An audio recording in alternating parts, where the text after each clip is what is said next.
Dota 2 tournament where I don't think they made it out of the group stage, but still have been competing on an international level over the last month or so in Dota 2. So I don't know if this is actually their full team though, as you mentioned. I only recognize Taku and Yellow, so the other three maybe on. I don't like how you can just change your Steam account's name at will. Yeah. You sort of end up getting confused over who is actually who. Yeah, it's like that in Dota 1 as well, though. So I guess in some ways, not a huge deal. Somebody, apparently one of the obs is taking forever to load here. But I guess it's just a Steam function. Apparently, I've talked to other people who've been playing Steam games forever, and apparently that's always been the case. So I guess we're just going to have to get used to it. It comes with Valve, I guess. Yeah. Pretty good trade-off. A lot of drawing.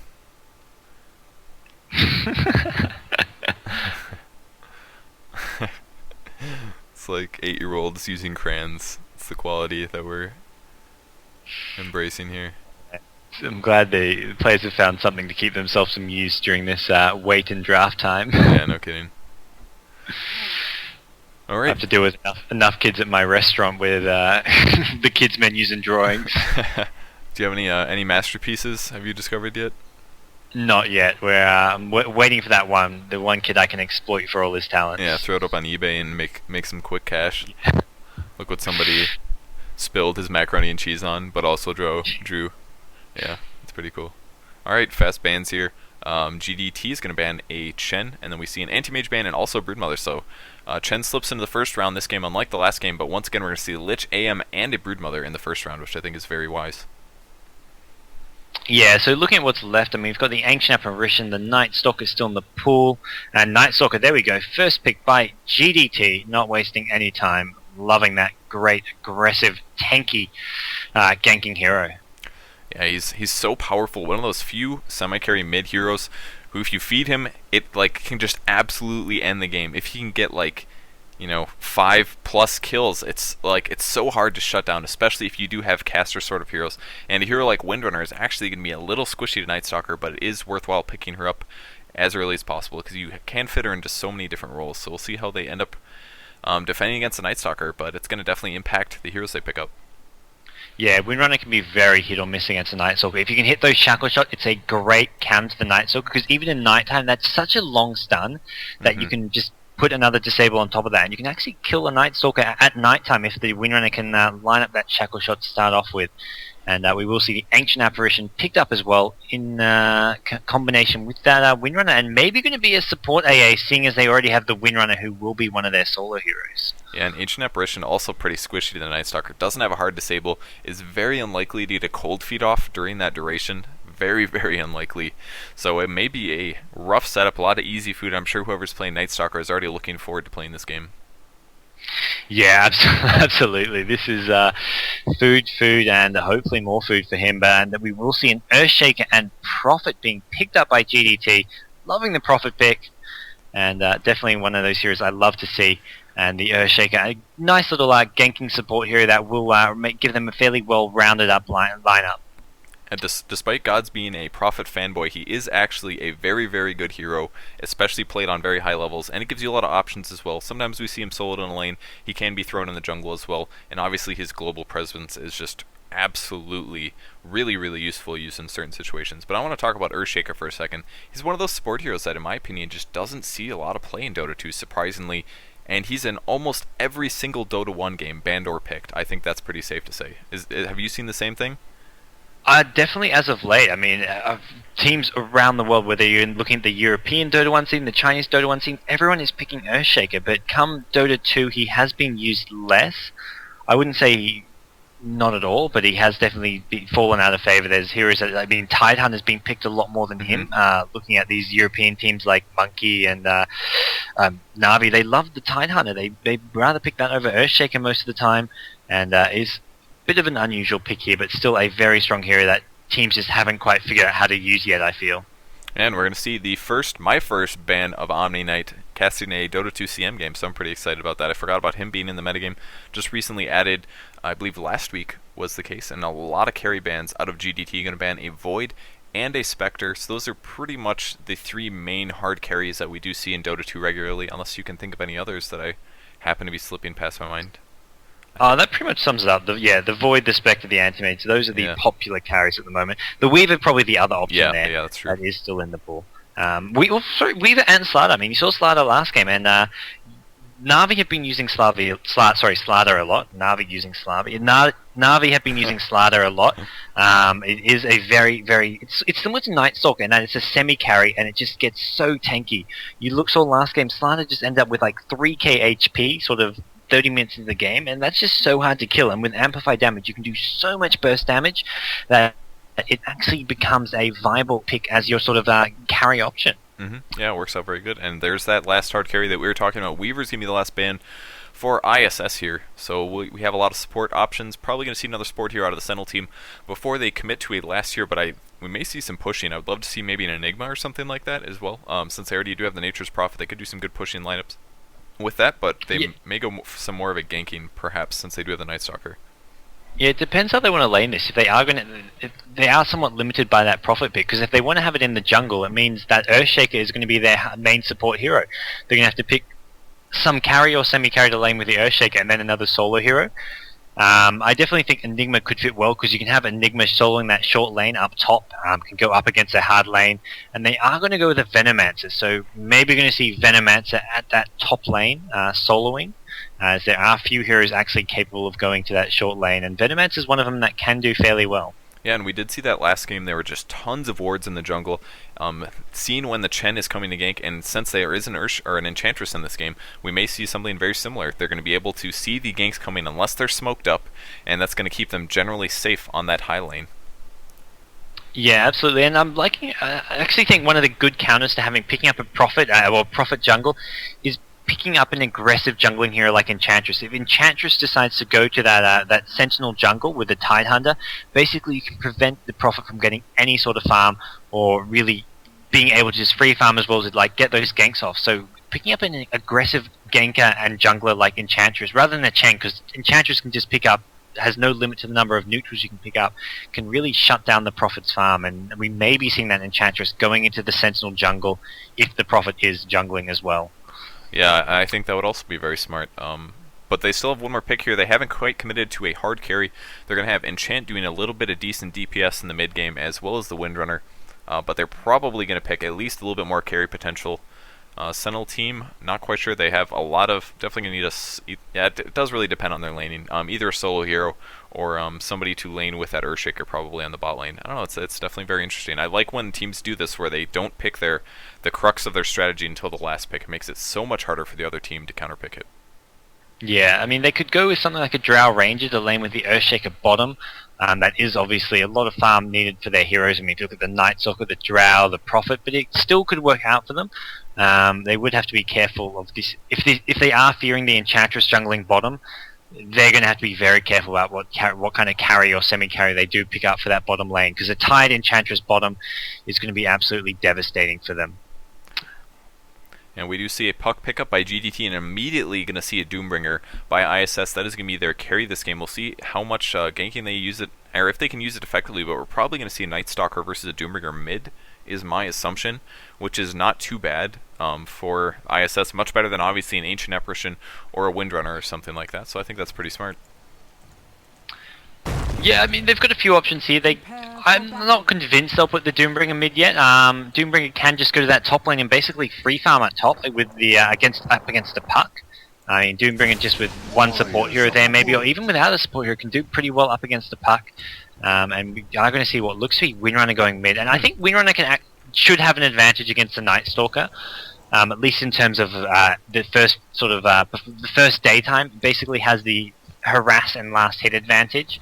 So putting a Windrunner mid is definitely an option here, but not sure that is actually what they're going to be doing here. It looks like AA is heading mid instead. Wow, absolutely not what I expected, at least. I guessed wrong with that Doomer. You're right, he is going to be going on the top lane, but Ancient Apparition's one of the few heroes. I feel like Windrunner would be able to harass a little bit more there in terms of damage, and actually it's going to be a Windrunner Tidehunter lane with Enchant in the jungle, and they're going to be really aggressive here and try to get a kill. I think the big issue is that you need a hero who can actually go bottom lane, solo bottom, which is going to be the Windrunner. With the Tide Enchantress there, maybe the Ancient Apparition could have gone bottom, but whoever's bottom is going to be very vulnerable for when the Tide and Enchantress are ganking mid, so having a hero like Windrunner there is going to be the safest option. The AA mid is something we saw it last game, isn't that unheard of. Against the Night Stalker, it will be a fairly even matchup. Ancient Apparition has some nice harassing options, but still, Night Stalker not going to be too worried about this matchup. And I can go over the Sentinel heroes quick. We have on the top lane Apupu playing the Puck. It's going to be soloing the top lane. Mid lane is GDT Taku. In the jungle is Yellow. He's going to be playing the Nature's Prophet. He does already have Gloves of Haste. Probably going to go for a fast hand of Midas, I would assume. And wow, looks like Venomancer taking a lot of damage, which I missed. Fissure and a little bit of damage from the Gushing Tide. And the last hero is Jib and then Jab. And the Venomancer, who I did not name, is Oz. Yep, that's the Sentinel or Radiant team. We've been using Sentinel and Scourge a lot, but that's so only hard. natural. Yeah, it's so hard. Dota.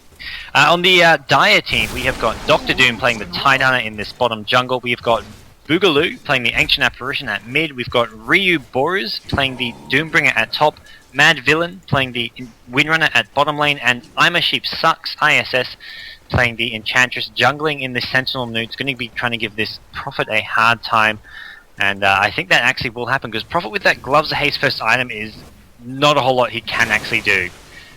We do see the Gush laying down. I don't know if they're going to be able to get the disable off. There's no enchant yet, and there it is. No, they're actually going to back off. Looks like they may go on the Night Stalker instead, but I don't know if this is smart from the Night Stalker either. We don't have a heal yet on Enchantress, so she has to be pretty careful. But quite a bit of damage done to the Night Stalker. We'll change targets once again. Here comes the Venomancer. There's the Gush. This is going to be it for Enchantress. No way she's going to survive from this, but will they kill the Night Stalker? The Night Stalker does die to the Tide and the Centaur. Centaur may try to pick off the Nature's Prophet. It may go down. The Centaur will get the kill. Wow. Very nice micro. Double kill there for Enchantress. It is so fun when you die as a micro hero, and then you can just micro your neutrals like crazy. I love doing that. Picks up 2 kills with the Centaur. That is some good stuff there. And wow, if ES actually missing the Fissure stun, it blocked the Tidehunter in, but Tidehunter says, I don't care, I'll just turn around and hit you. So, a very, very bizarre start to this game, as there you see it. What the fuck am I witnessing, IX Mike? And that is a good question. Yeah, a lot of early action here. Venomancer's still level 1, but he's going to scout out the Tidehunter. Now they're just going to kind of stare at each other. Did Tide just drop that ward? It looks like he did. Just immediately drop a ward. Finally, they didn't actually go for any. They have an Enchantress, an aggressive Enchantress. They won't want to de-ward any of those pull spots, so that's understandable.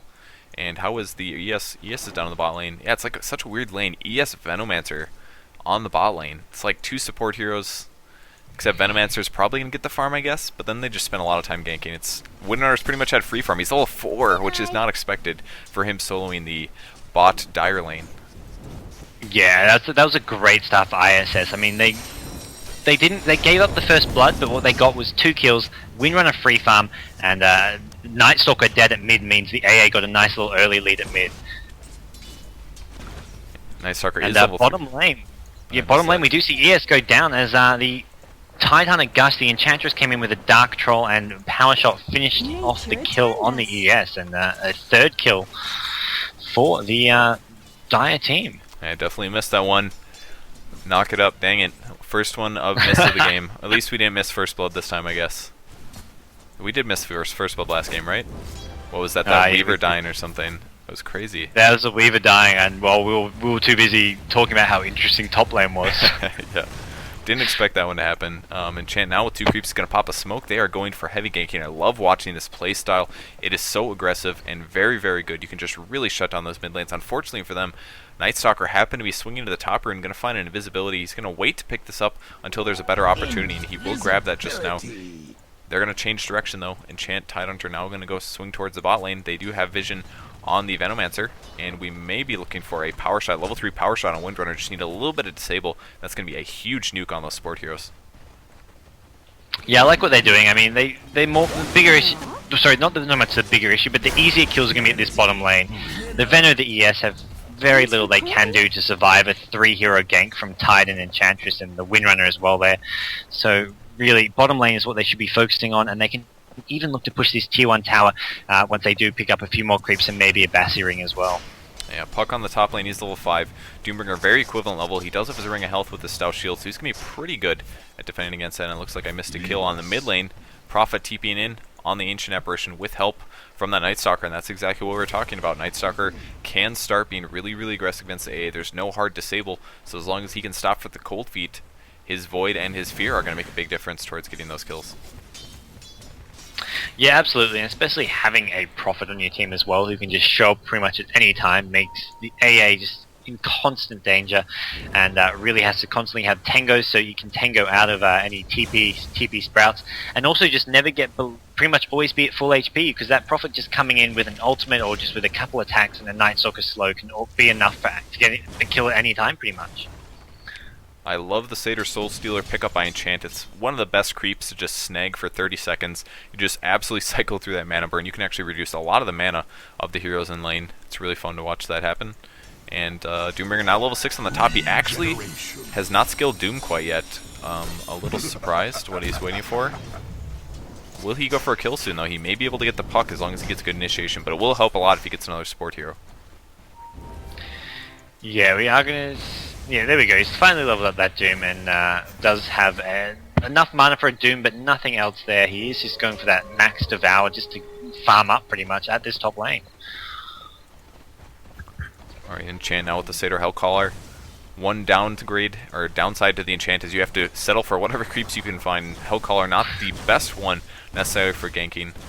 And they will be trying to maybe take a dive here and go for these towers. Venomancer very low on mana as a result of that Satyr Soul Stealer episode. And now Doombringer in a little bit of trouble. If you're on TPs on the top lane, we're going to see a ulti from Puck as well as some nukes from Night Stalker, and that's going to be it. Doombringer gets picked off there. His Ring of Health and his Stealth Shield are not enough. Yeah, this is what Sentinel need to be doing. They know bottom lane's under a lot of pressure, but they just need to apply their own pressure. It doesn't have to be at bottom, and they do that well at top, taking out that Doombringer, who is the main carry for this Scourge team. I mean, looking at the rest of their heroes, nothing with any carry potential, apart from maybe the Windrunner, who's a semi-carry at best, is farming well, but they're just going to be focusing on shutting down this Doombringer, taking down this top tower, which will go down by the looks of it now. Yeah, the A ulti will land on the high ground, or on the top lane. It will hit all these heroes, but just a level 1 ulti won't do that much impact. I saw Phase Boots on the way. I'm not sure whose those were. I'm assuming it's got to be Night Stalkers. And Venomancer, Earthshaker once again trying to defend that bot lane, but they are absolutely scared, man. They're turtling the crap out of this tower, using their wards a little bit, but Venomancer's only 3. And the tower is going to get taken out. Puck gets that last hit. Furion immediately TPing back to base, and we'll see him back in the jungle shortly, I expect. Yeah, he has now got that Hand of Midas, an item I'll constantly disagree with, but he has got that Hand of Midas, and we'll be seeing him to just keep on farming up in that jungle now with that Hand of Midas.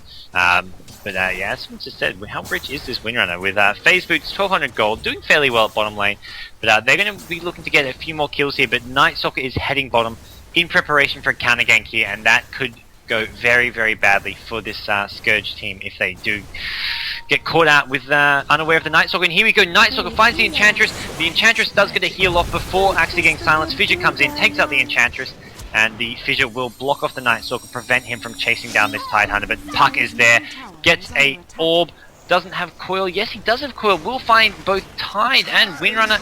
Is he going to use the coil here? It looks to be saving it. Sprout off on the Windrunner, power shot.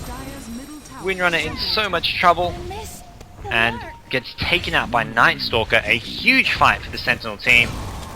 Yeah, this game back in their control. Yeah, that was very, very good. That orb absolutely catching the Tidehunter, and they just slowly extended that into another kill. They picked off that Windrunner after that Tidehunter. I did not necessarily expect them to get that, but they did. With enough magic nukes, they picked off that Windrunner, and you could say a little bit that too bad she didn't spend that giant pool of money that she had sitting there. 1400 gold would have been enough for a buckler or something. 5 armor could have made the difference between her surviving. A couple hits after those nukes. I just couldn't believe how patient that Puck... I have my mouse clicked on this Puck, and I see his ulti, but he's just not using the ultimate. Yeah. He's just got such great control of his hero, knows he doesn't even need to use it for those kills. And yeah, picking up all 3 of those kills without even considering using that ultimate. Yeah, that's very, very good to see stuff like that. He had it in case he needed to use it on the Windrunner, and luckily they did delay long enough for the Night Stalker to come up and didn't even have to force the use. So even if somebody would have support TP'd or something, can always save those abilities for a later team fight or a very soon occasion. So it was very cool to see that. Yeah, and right now, Sentinel with those couple of kills there, we're going to see an Urn of Shadows up on Night Stalker, and this first nighttime is going to be absolutely crucial for GDT. If they can increase their lead here, get some more ganks going, get a few more towers, push this mid tower, and maybe one of these side tier 2 towers, they'll be in a great position here, and they are going to find this Enchantress in top jungle. The Puck nukes, the Night Stalker nuke, he goes down in just a couple of seconds, and that is really the problem with the Enchantress as a hero. It's just such a squishy hero. Yeah, especially against a Puck, who's a big magic nuker. That is literally most of his capability as a hero. Big nukes and some weird disables, essentially. And unfortunately, didn't get to make any use out of it. Doombringer comes in here. He doesn't even have his Vanguard or Boots completed. Takes a couple nukes. Tidehunter looking for an ulti occasion. And will Windrunner get picked off? Windrunner very low HP. He does pick up a cloak, surprisingly. And I think Night Stalker will get this kill. He just needs one more urn charge. He will get juked moderately hard. Still getting juked here. Not going to see the urn. Windrunner survives. Very good juking. That was very, very well done by him. And Enchant now may end up picking off this Night Stalker with a little bit of allied attacks from the Doombringer and the AA. AA with the urn charges ticking away, lower and lower, will go down. Wow, very close. And actually just a 2-kill swing there for the Sentinel team. They lost 2 Scourge heroes. I'm sorry, 2 Scourge heroes died, 2 kills for the Sentinel team. Sentinel team didn't lose anybody despite Night Stalker being so low on HP.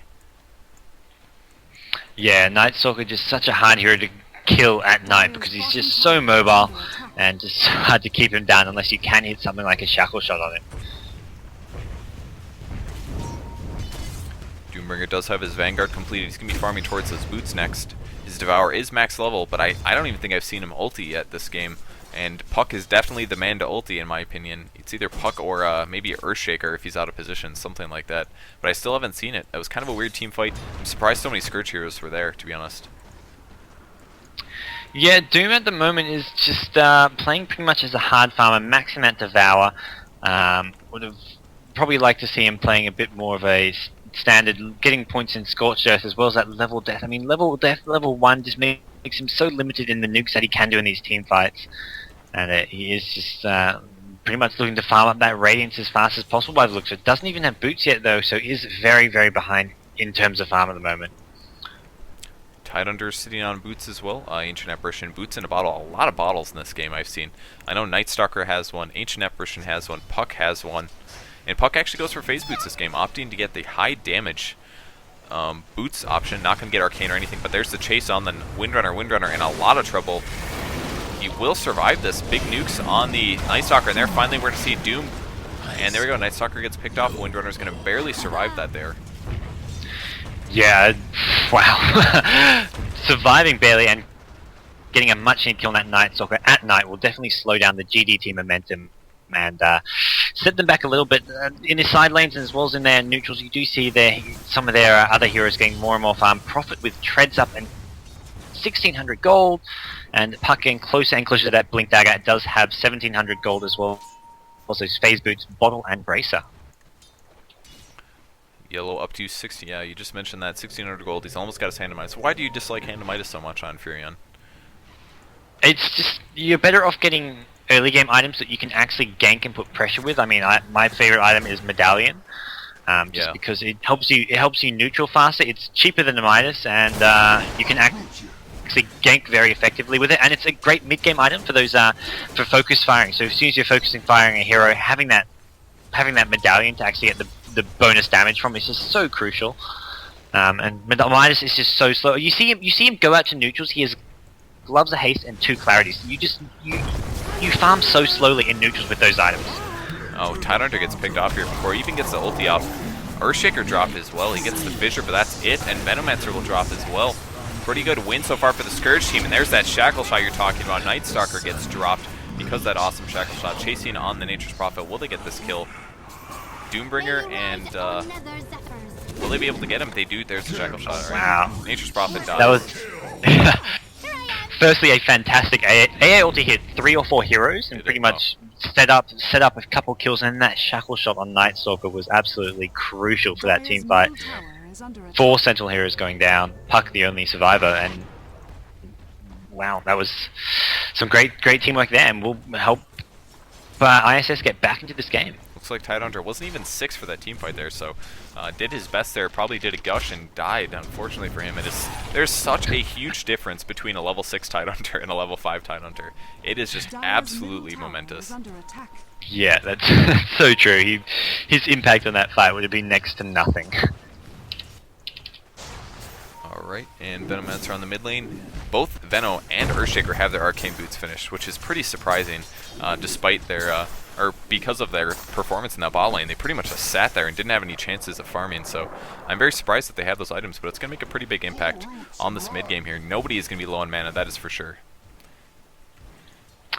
Yeah, I mean, it is one of those great things to have. If you're ever pushing or after a team fight where you want to just heal up and be ready for the next clash, having a couple heroes with arcane boots is always very, very useful.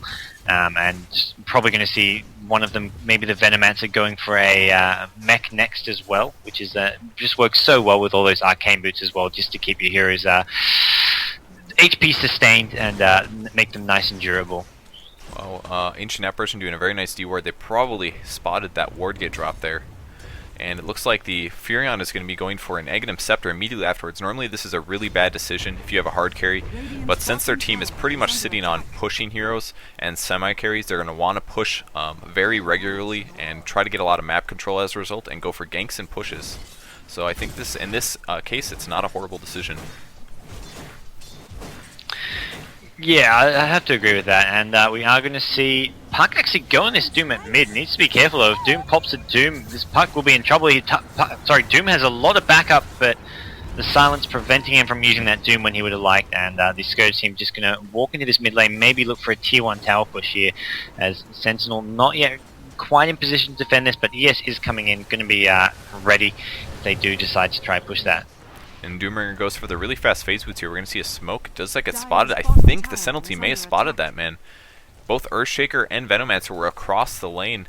Scourge teams are immediately backing up. We're not going to get a Shackle on the Night Stalker. Windrunner wants to get a disable. He's got his mech finished. And there's the Gush and the Nighttime. Still looking for another disable. Windrun is popped.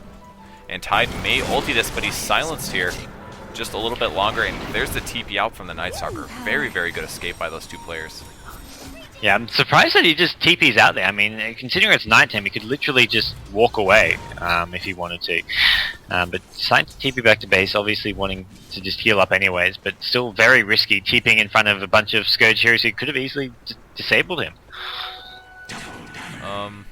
Yeah, it was pretty much Tide ulti, and he was silenced, and we may have had cooldown from Windrunner. I believe he used on the Nature's Prophet and did not go off, so I assume he just read his chances and got out of there, so I think that was a pretty good decision. Nature's Prophet going to TP back to base here, heal back up on mana, and then we'll see him probably initiate. He's getting very close to his Aghanim, still 100 gold away, or 900 gold away.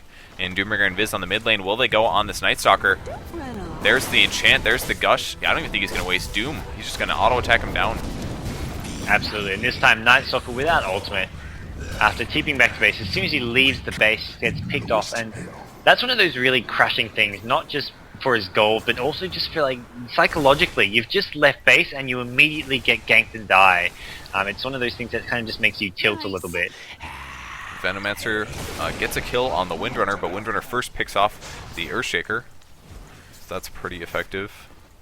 And Enchant roaming around, he's starting towards his Aghanim Scepter as well. He does have that point booster. That has such a big impact on Enchantress's life, man. Going from the Arcane Boots, it's always a very big timing window where you can just get nuked down so easily. So it's so revealing, or so, I'm sorry, not revealing, but so gratifying when you can finally just get that HP up. Yeah, we do see some phase boots up on Doom now, so he's going for that extra mobility there. I'm wondering what... Oh, he's picked up a War Stomp from that Centaur, which is actually going to give him more mana problems than he'd like. I mean, looking at Doom, it costs him 200 mana. The Stomp costs another 100 mana.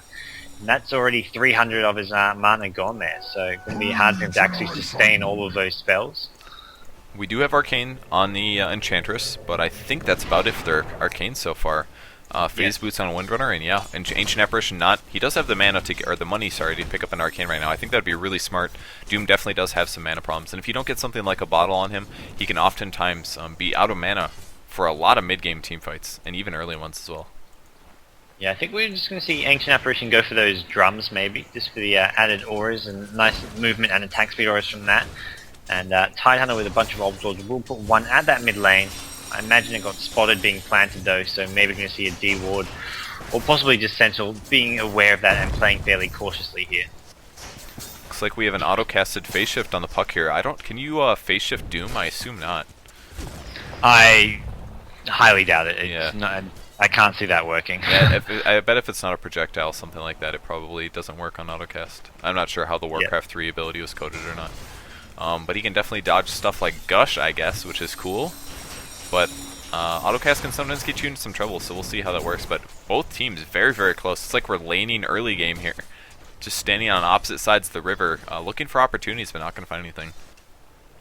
Yeah, meanwhile top lane Night Stalker is just going to be getting some time to farm, because Night Stalker's actually pretty under-farmed. I mean, for 20 minutes in, having just treads and earn, you'd like to see something like a Vanguard up, or at least well on his way to getting an Ag Scepter. It's not quite the game he probably imagined going into this. Yeah, that's definitely true. And he will be getting maybe his Ring of Health right now, or Stout Shield. Not going to purchase anything. He could get his Vitality Booster, which I think would probably be the best option to grab right away. And still, the Scourge team just absolutely pressuring mid here, but the problem is that it's a Windrunner and a Doombringer in the same lane. Windrunner could be free farming somewhere else. Not necessarily bot, but... And we do have the Aghanims finish on Nature's Prophet, and he does have that Hand of Midas still, so he's going to go for a damage item next. We might see a Lothar's on him. It's going to allow him to do some ninja pushing all over the place, and that's always really frustrating to deal with. Yeah, the Prophet's just going to be one of those strategic heroes that can just TP anyone on the map, push lanes, force you to defend when you want to be pushing, force you to just play not to your actual lineup strengths. So really just one of those very, very annoying heroes, and that ultimate can be doing so much damage, as we see. Oh, Enchantress surviving on red HP. 30 HP, man. Wow, that was close. Oh. Night Stalker, they found each other in the jungle. We had immediate nukes from Night Stalker. She immediately TP'd out, but we also saw support TP from the Fury on it. Just wasn't quite enough damage. He ulted and everything. They did get the Windrunner on the bright side, but Enchant making out just barely. Didn't even get his heal off in time. He got silenced so fast. So that was definitely Doom finds the Venomancer at top river though, so one kill for each.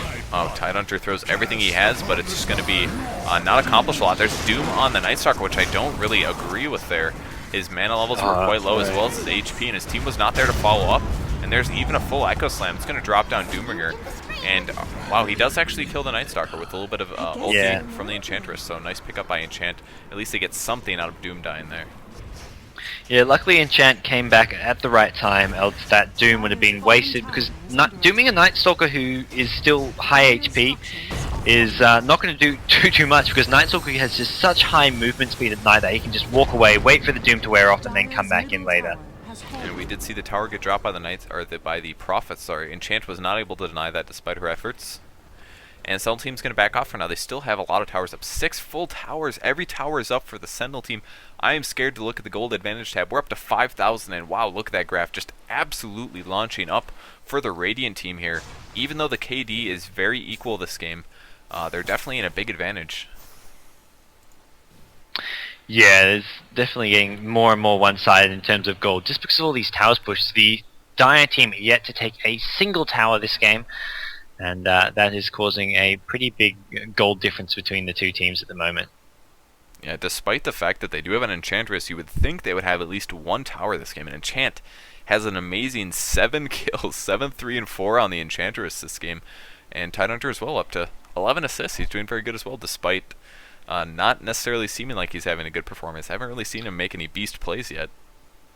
Yeah, I mean, the one letdown this game is probably this Night Stalker. If this Night Stalker hadn't been so Rambo, he's sort of dived on some heroes which he couldn't kill and ended up actually getting counter ganked. I mean, if he's been playing a bit better and picked up a few more kills, few less death, this game would be a lot more one-sided than what we're seeing here.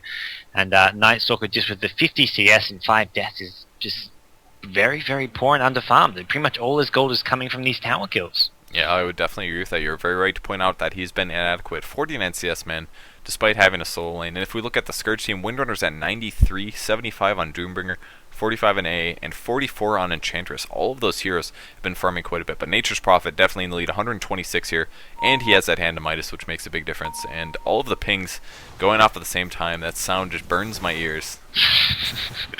It's not that bad. It's like it's like all of the most high-pitched parts of the ping, and just throwing them in at the same time. It's rough. I can handle it, but it's definitely annoys me. And we are going to see a Headress on Venomancer, so I assume going for either a mech or a pipe. Both definitely good item choices here. Probably mech a bit more useful, because the Scourge lineup isn't that AoE heavy, apart from probably the AA ultimate, which pipe might be useful against. But what we are seeing is a smoke gank heading up that top river. They're going to be going into those Scourge neutrals, looking for someone to pick off, and it may be this Enchantress on the receiving end. Yeah, she could definitely be very easy to take down. Just picked up her Ogre Club, though, so she will have an extra 190 HP on the bright side. Night Stalker waiting for the rest of this team. He is just too fast, man. Smoke plus level 400 in the night. He's got to be 500 movement speed. Yes, he is. He is at max. And Puck actually has a Blink Dagger, going to immediately go on that Enchantress. There is a Chain Fear.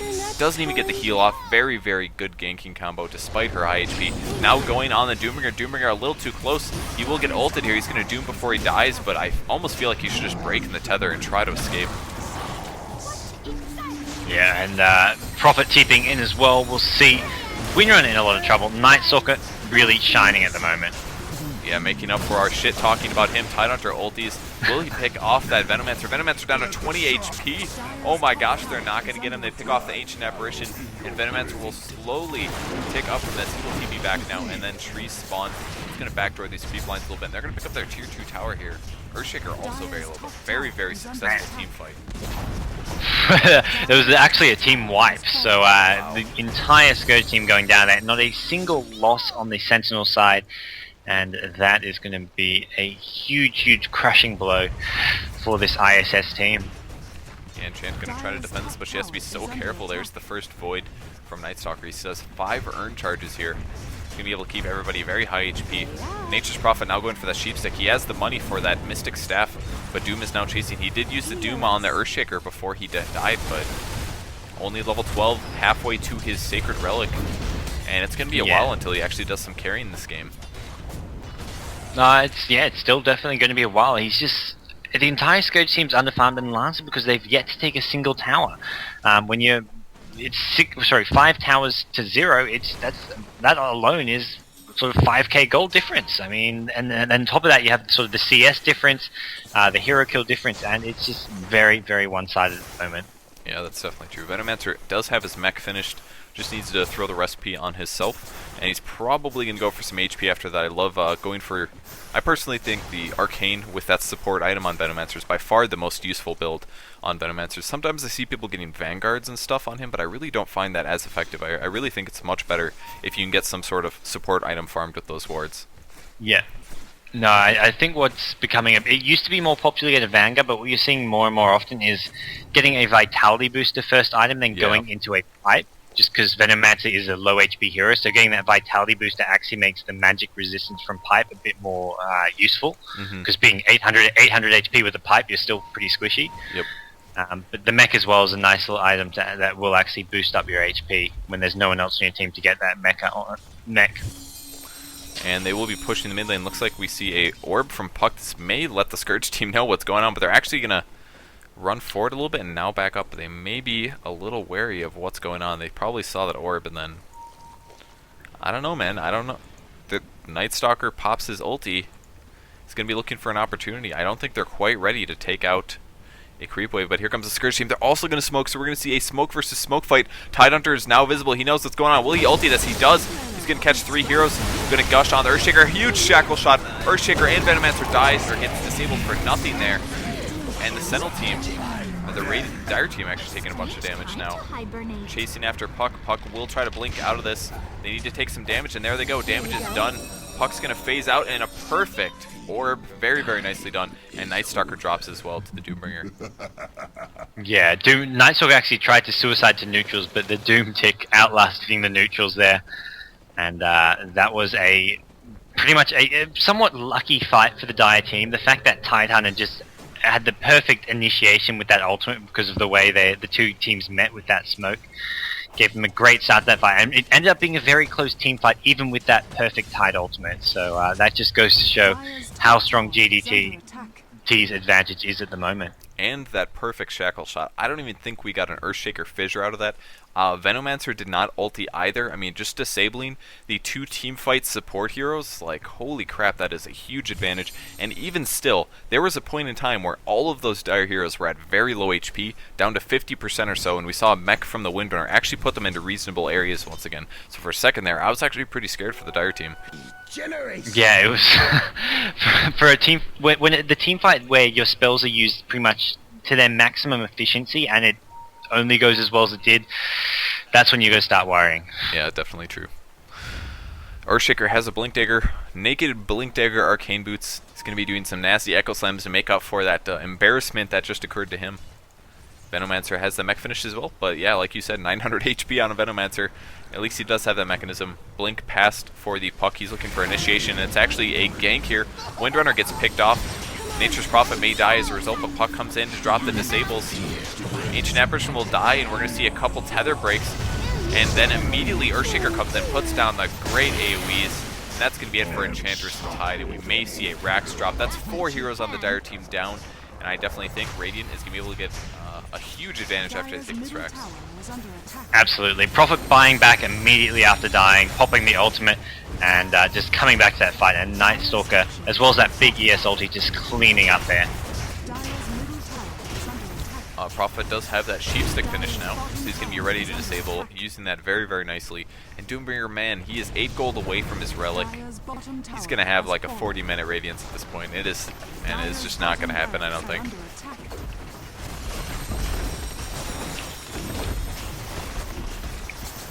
Yeah, so 30-minute Rax at bottom. This is a great play from GDT. They are in clear control of this game, and it's going to take something somewhat miraculous from ISS to come back into this game. Even a Doom with Radiance is not going to have the damage needed to actually win this game, I feel. Yeah, I would definitely agree with that. Enchantress is close to that Aghanim Scepter, so that could fill some of their damage gaps a little bit, but she's still pretty low HP and easy to pick off, and there's so many silences on the Sentinel teams, on the Radiant. Night Stalker has that fear. That's 8 seconds at nighttime, not to mention Puck as well, and a silence against a hero like Enchantress is going to just render that Aghanims a little useless if you can't throw your orbs. Yeah, it's going to be very limited in what he can actually do here. Invisibility. And this top tier 3 tower also at red HP, 140 HP on that. That's going to see this top lane under the pump very soon, I imagine, as GDT look to close out this game with this big advantage that they have got. And we are going to see a Sheep Stick up on Puck in just 100 gold. That's a huge farm from him, as well as Prophet with the Sheep Stick, Mystic Staff, and 3k gold.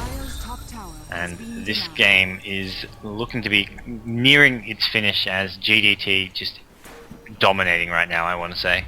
Yeah, that's definitely true. We're going to see a smoke from the Scourge team. Doombringer misses out on this. He's still about 800 gold away. About 800 gold away from his Radiance. And they will be trying to do one more gank push here to try to get at least one tower, man. If they do get the towers, it's going to push the gold advantage very fast towards them, but they're actually at a 15k gold disadvantage right now. That is huge amounts of disadvantage. It's going to be so hard for them to win any big team fights. Yeah, and I mean they've got the right idea. They know they need to make something happen. They can't just sit back and wait for the Sentinel team to push. That's why they were using that smoke there, looking for a pick-off. Was the right decision to make. Unfortunately, this time they're not going to get lucky. They're not going to find any kills. They're not going to have a big Tide ulti set up a nice team fight for them. But they definitely are going to have to be relying on this Radiant team to make some mistakes that they can capitalize on. Because if Radiant play this flawlessly, there's no way they can lose it. It's now become their game to lose. So Dire are going to have to rely on them making a mistake if they do want to get back into this game.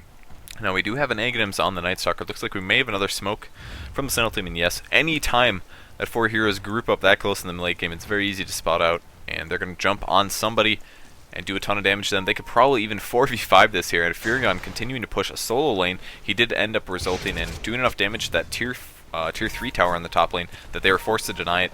The Treants will now run and try to slap around the melee barracks, and actually they're going to go for a Roshan attempt here. They're all going to swing in here while smoked, and the Scourge team, or the Dire team, is going to have no idea what's going on. Yeah, with that many heroes top, it's pretty much a free Roshan. A ulti will hit them at Roshan, but that's not going to bother them too much. They may actually have to stop roaching. They've got vision. They've got that obs board near the mid lane, which will spot any incoming heroes, but they're just going to back off, and they can get in good position for this incoming team fight. And there is the initiation. They're going to go on the Tidehunter first. Will they be able to nuke him down fast enough? He still has not got the Kraken shell off, and he gets picked off before he gets his ulti off. Level 9 Tidehunter, man. Very unfortunate for him. Night Stalker looking for more heroes to kill. He's actually going to pick off the mid tower. He's trying to backdoor it. A little confused about this play. And he's going to back up again. Maybe they'll go for the Roshan now. Not quite sure. Yeah, I mean, as said, they can just force fights. They can go for Roshan, even if the Scourge team come. All they have to do is make sure they fight them. Force a fight, and they're going to win it, even if it is at Roshan. They're more than happy to actually fight on their own terms and make the Scourge team come to them and just overextend. And as you saw there, Tidehunter getting caught out alone and just picked off before the fight even began. And once again, we're seeing a 4-1 push strategy. Furion is just pressuring that top lane. He does have a Demon Edge now, probably going to go for a Monkey King bar, which is going to put him into the carry role for his team. And sent the Radiant's actually going to back off once again after pressuring that mid lane, forcing them to D up on the mid lane. And there's going to be a good 15 or 20 seconds here where they now realize, oh, they're probably backing up to Roshan. So it's going to give them that time to maybe pick it off before the A ulti comes. Yeah, and they will be able to take this Roshan with ease. Even an ALT is going to come now, but probably not going to stop them. Even if the Scourge heroes do come, once again you'll just see Night Stalker going on them, fighting them off. Actually, no, going to have to be careful because it's actually no longer nighttime, so we'll back off a little bit and just play this safe, not wanting to make any mistakes. Because, as I said, that's the only way they're going to lose this game, is if they do make some big mistakes that this Scourge team can capitalize on. Yeah, they must be a little scared in here. They just now dropped the Observer Ward. For all they know, there was an A ulti that landed on them and heroes around the corner, so a little scared there. But they will finally grab that Aegis of Immortal and probably going to go on Night Stalker. He's going to be really aggressive. He actually picks up a late game Vitality Booster here. Probably going to go for a Heart, I would assume. It's probably unlikely that he would get a Vanguard at this point in the game. And once he does get that Heart, even more tanky. And will the Scourge team be able to hold off? Yeah, I have to agree. I don't think he's going to be going for a Vanguard at this point in the game. Heart is the tanky option, and as soon as he gets that Heart, he suddenly has like 3.2k HP and is pretty much a beast. And with an Aegis, he's just going to be... It's hard enough to kill him once, but having to kill him twice, you're talking about the impossible there. Yeah, that's definitely true. Nature's Prophet does have his MKB finished. He just needs to go buy his Javelins. And maybe we'll see Manta after that. MKB with a Manta is definitely a good damage item. And Venomancer pushing the mid lane. Venomancer still hasn't bought anything new since this mechanism. I'm quite surprised. I would love to see him go swing by and pick up a point booster. Yeah, I mean, he's got that 1600 gold. Probably can get a point booster or something soon. Maybe going to go for a pipe as well. But no huge rush here for them to buy anything. They're in control here. And we are going to see Night Stalker at top. And with the Prophet looking to take out this Rax and maybe force some kind of fight in their favor. Tide will ulti this. There is a Doom on the Furion, and they will be able to pick him off there. Enchantress, man. Furion can definitely dish it out, but he cannot quite tank right now with his current item setup, so they do pick him off very easily. This is going to buy the Dire team a little bit more time until Puck initiates, going on the Ancient Apparition and the Enchantress. There's the Echo Slam, but nice Shackle Shot. That is going to win the Dire the team fight here. Will they be able to pick up the Night Stalker? I think they will. Venomancer ultis, Doom goes down as a result, and now Windrunner may trade on Veno. Veno goes down.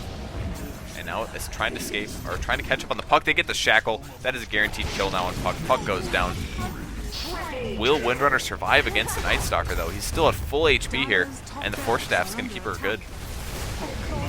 Wow. Yeah, Dire team just barely staying in this game. They picked off 3 heroes there. Prophet being forced to buy back at the start of the fight as well, but just losing too many heroes. Windrunner being forced to buy back as well. Look to just keep his team in the game. Another Shackle Shot finds this Night Stalker. These Shackle Shots are finding the mark usually, but Prophet picking up another kill. Going to be looking to take out this Windrunner. There we go. Ultra kill for the Prophet, and GG's are called by ISS, and that is going to be game over here for them. Yeah, it was definitely very, very well played by GDT there. They had a little bit of sloppiness at the very start of the game. If we look at the graph, they did barely dip into the Radiant side, but after that they got their act together and just really, really pushed the game into their favor and definitely deserved this win. Yeah, some very, very aggressive play by them, and despite having some sort of unusual lanes, having sort of Earthshaker, Venomancer at bottom, they dealt with the Enchantress aggression very well. Sure, Enchantress did get quite a few kills, got off to a fairly nice start, but really, the Enchantress was contained. The fact Enchantress didn't push any towers, sure Enchantress got kills, but not pushing any towers is basically makes picking Enchantress not worthwhile. If you're picking Enchantress, you have to take down those towers and get the global gold for your team. You can't just get those hero kills, which only gets you gold, one person gold. You need to get the tower kills, and that just didn't happen for this Scourge team. And as we've seen so far in the tournament, people unwilling to leave until the game is actually over. So we will see them rack south the mid lane, make some mega creeps here, and then we'll go shortly on to game 3. Hopefully it doesn't take quite as long for the game lobby to get through. But do you know how many more games we have to cast here? I believe we are about to be going into the semi-finals. Some of the players are talking about taking a bit of a break because of the WDC finals going on, so I'm not exactly sure whether or not that will happen, but I'll talk with the teams and see what we can figure out what is going on. But this next match should be the semi-finals that we're going to be getting into. And it's going to be GDT versus, do you know who the other team is? They're up against the team we watched in the first round, which was the Spin, correct? The Spin, yeah, the Spin. So they're up against the Spin in the semi-finals. Alright guys, don't go anywhere. We'll have some more news for you in just a second here. Once again, this was GDT versus ISS. GDT played very good and took out ISS here, and we'll be in the semifinals in just a second as soon as we find out a little bit more information, so don't go anywhere.